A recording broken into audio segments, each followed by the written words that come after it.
సభా అధ్యక్షులు మా అన్న పసునూరు రవణ వేదిక మీద ఉన్న పేర్లన్నీ చెప్తే నాకు ఇచ్చిన టైంలో సగం టైం అయిపోతుంది. అందులో అందరికీ దండం, మీ అందరికి కూడా దండాలు. గద్దరన్ అంటే పేదోడు గుడిచెల మనిషి యాడున్నా కానీ ఇదేందో తెలియదు కానీ వస్తుంటే అన్ని పద్దాల మేడలు రంగురంగుల బంగ్లాల మధ్యలో గద్దరన్న విగ్రహం. ఇక్కడ ఉన్నోళ్ళ దగ్గర మొట్టమొదటి విగ్రహం పెట్టిండు. ఇక చూడు మా సత్తన్న స్వచ్ఛమైన మనసు ఉన్నది, తెల్లటి మనసు, తెల్లటి అంగేసిండు, వచ్చి విగ్రహం పెట్టిండు, మనందరినీ ఇక్కడ కూర్చోబెట్టిండు. నీకు ఫస్ట్ దండాలన్నా.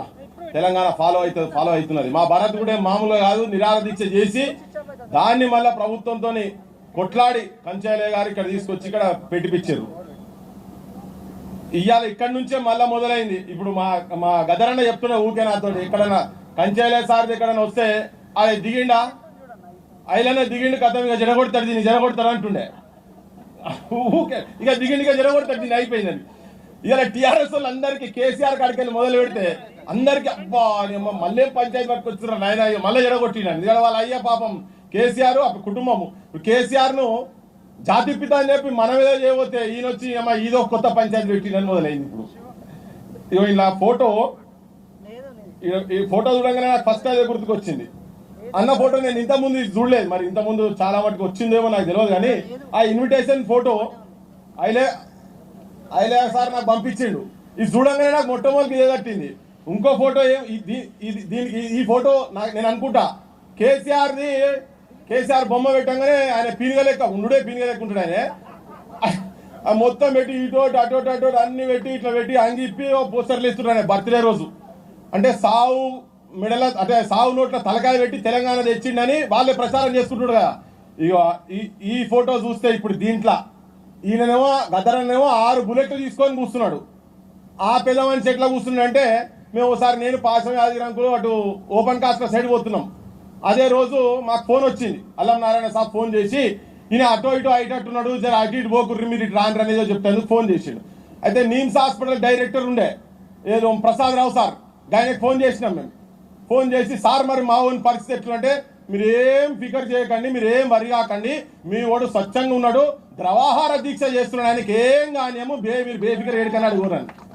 ఇక మరి ఆ ఫోటోకు ఈ ఫోటోకు 6 బుల్లెట్లు తిన్న గద్దరన్న బొమ్మ ఈడు ఉన్నది, దొంగ దీక్ష చేసిన కేసీఆర్ బొమ్మ ఆడున్నది. కేసీఆర్ సార్ ఏం నిర్వాహకం చేసిండో నేను కొత్తగా చెప్పేది ఏం లేదు. గద్దరన్న భూమి పంచాయతీలో తిరిగిండు. ఇప్పుడు 25 లక్షల భూమి ఆంఫట్ అయిపోయింది. అది సాల్వ్ కాలే. 25 లక్షలు దేవుని భూమి కాడికెళ్ళి కథం పట్టించారు వీళ్ళంతా. అయితే ఇప్పుడు ఇలా జాతిపిత అని ఒక కొత్త పంచాయతీ మొదలు పెట్టింది. దీని మీద చర్చ కానీ ఏం చర్చ జరుగుతుందో ఫ్రిక్షన్లో ఫ్యాక్ట్స్ బయటికి వస్తాయి. అది కూడా గద్దరన్న చెప్తుండే.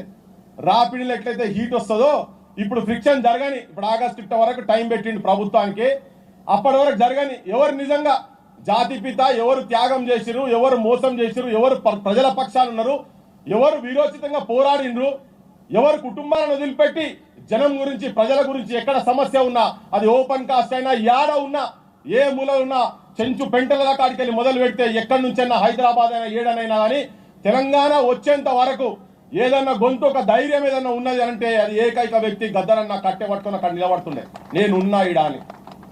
చలో దీని మీద చర్చ జరగని, జాతిపిత నిజంగా ఎవరు అనేది ఆగస్టు వరకు చర్చ జరగని.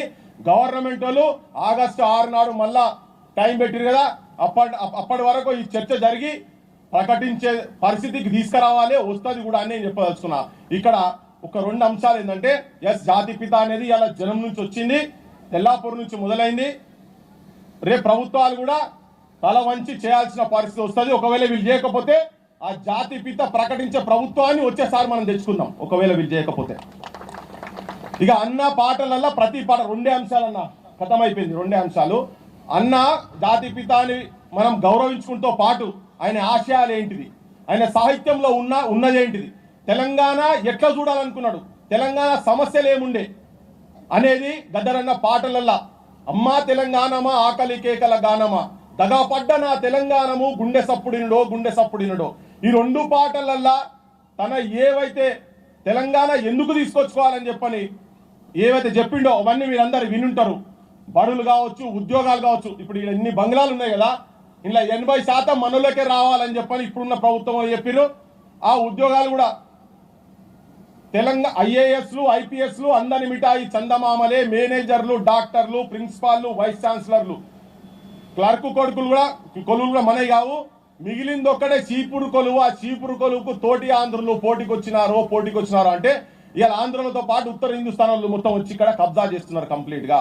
సో ఆయనే తన ఏదైతే ఆలోచన ఉండేనో, తన ఆశయాలు ఏవైతే ఉండేనో, చెట్ల కింద మా పోరగాళ్ళురా నీడ తిరిగినట్టు తిరుగుతుంటారు, పోరలు వస్తే పంతులు రాడు, పంతులు వస్తే పోరలు రారు, పోరలు పంతులు ఇద్దరు వస్తే రాయనికి మా సారు గారికి చాకు పీసి లేదో దగాపడ్డ నా తెలంగాణము గుండె సప్పుడినుడో అన్నాడు. బడుల పరిస్థితి అట్లే ఉన్నాయి, ఉద్యోగాల పరిస్థితులు అట్లే ఉన్నాయి, భూముల పంచాయతీ అట్లే ఉన్నది, ఆత్మ గౌరవానికి సంబంధించిన పంచాయతీ కూడా ఇంకా అట్లనే ఉన్నది. ఆ సాహిత్యము తన రాసింది ఏదైతే ఉన్నదో అది తెలంగాణలో నెరవేరిన నాడే నిజమైన తెలంగాణ, గద్దర్ కలలు కన్నటువంటి తెలంగాణ. 369 మంది ఫైరింగ్ లో చనిపోయినటువంటి వాళ్ళు కావచ్చు, 1200 మంది మొన్న అమరత్వం పొందినటువంటి వాళ్ళు కావచ్చు, వాళ్ళందరి త్యాగాలకు చాలా మంది జైళ్లకు పోయినరు, వాళ్ళ సంవత్సరాలు వదులుకున్నారు. వాళ్ళందరి ఆలోచన విధానం సార్థకం ఎప్పుడైతుంది అంటే ఇవన్నీ నిజమైన తెలంగాణ ఆత్మగౌరవంతో ఆత్మాభిమానంతో తలెత్తుకొని తిరిగినాడే గద్దరన్నకు నిజమైన నివాళని చెప్తూ మీ అందరికీ విజ్ఞప్తి చేస్తూ ముగిస్తున్నా. ధన్యవాదాలు. జోహార్ తెలంగాణ అమర వీరులకు, జోహార్ తెలంగాణ అమర వీరులకు, జై తెలంగాణ.